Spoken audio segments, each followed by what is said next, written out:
রাধে রাধে বন্ধুরা, আমি আবার একটা ভিডিও নিয়ে চলে এসেছি। সকালবেলা ঘুম থেকে উঠে একটা মাথায় প্ল্যান এলো, আজ বানাবো পুঁই শাকের ভর্তা। থুড়ি পুঁই শাক পাতার ভর্তা। তো পুঁই শাক পাতা গাছ থেকে কেটে নিয়ে ধুয়ে কুচি কুচি করে কেটে নিয়েছি। এবারে একটা প্লেটে নিয়েছি দুটো পেঁয়াজ নিয়ে, একটা পেঁয়াজকে গোল গোল করে কেটে নিয়েছি, একটা পেঁয়াজকে লম্বা লম্বা করে কেটে নিয়েছি, শুকনো লঙ্কা, কাঁচা লঙ্কা, তেঁতুল আর রসুন। এবার নিয়েছি একটা কড়া, সেটা গরম করতে দিয়ে সামান্য তেল দিয়ে তেলটাকে গরম হতে দিয়েছি। তারপরে তাতে দিয়েছি গোল গোল করে কেটে রাখা পেঁয়াজগুলো, 3টে শুকনো লঙ্কা, 2টো কাঁচা লঙ্কা আর রসুনগুলো। এবার এগুলো ততক্ষণ নাড়তে হবে যতক্ষণ এরা লাল হচ্ছে। আর হ্যাঁ, রসুনগুলো এমনভাবে ভাজতে হবে যাতে বাটলে যেন মিহি হয়ে যায়। সামান্য নুন ফেলে এগুলো ভাজতে হবে। তো ভাজতে ভাজতে একটা কথা বলি, যারা এই ভিডিওটা দেখছো একটা লাইক আর সাবস্ক্রাইব করে দিয়ে যেও। তো এগুলো ভাজা হয়ে গেছে, তুলে নিই। তো ওইদিকে কেটে রাখা পুঁই শাক পাতাগুলো ওই একই গরম তেলে ছেড়ে দিতে হবে। তো পুঁই শাক পাতাটা যখন আমি ভাজছি তখন দেখছি জল উঠছে। তোমার নুন দিলে আরও একটু বেশি জল উঠবে, তোমাকে আর জল দিয়ে দিয়ে ভাজতে হবে না, এমনিই জল উঠবে।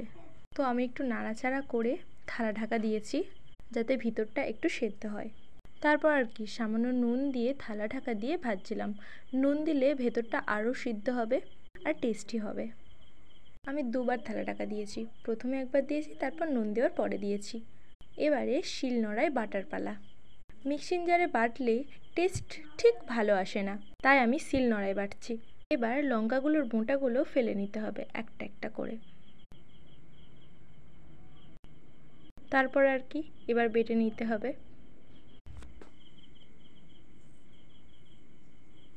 আমি যখন বাটছি তখন রসুনগুলো খুব সুন্দরভাবে মিহি হয়ে যাচ্ছিলো। তারপরে পুঁই শাক পাতাগুলো নিয়ে সেগুলোও বাটতে হবে একদম মিহি করে।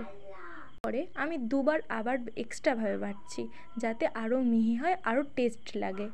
বাটার পর একটা পাত্রে তুলে নিয়েছি।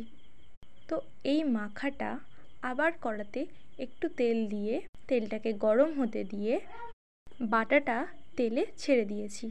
তারপর ওই তেঁতুলটাকে নিয়ে একটু জলে গুলে তেঁতুলের জলটা দিয়ে দিয়েছি। জলটা দিতে কেমনটা গেভি গেভি হয়ে গেছে। ততক্ষণ নাড়বো যতক্ষণ না আর গায়ে আটকে আটকে যাচ্ছে, তখন আমরা নেড়েই চলেছি। আর সরি গো তেঁতুল জলটা ভিডিও করতে মনেই ছিল না। যাই হোক, এবার কড়ার গায়ে দেখো খুব সুন্দরভাবে বসে বসে আসছে। গরম গরম ভাতে গরম গরম সার্ভ করে খেয়ে নাও। টক টক টেস্টি টেস্টি। উফ, একবার খেলে বারবার করবে। আমার তো খুব ভালো লেগেছে, তোমরাও করে দেখো, তোমাদেরও ভালো লাগবে। টাটা।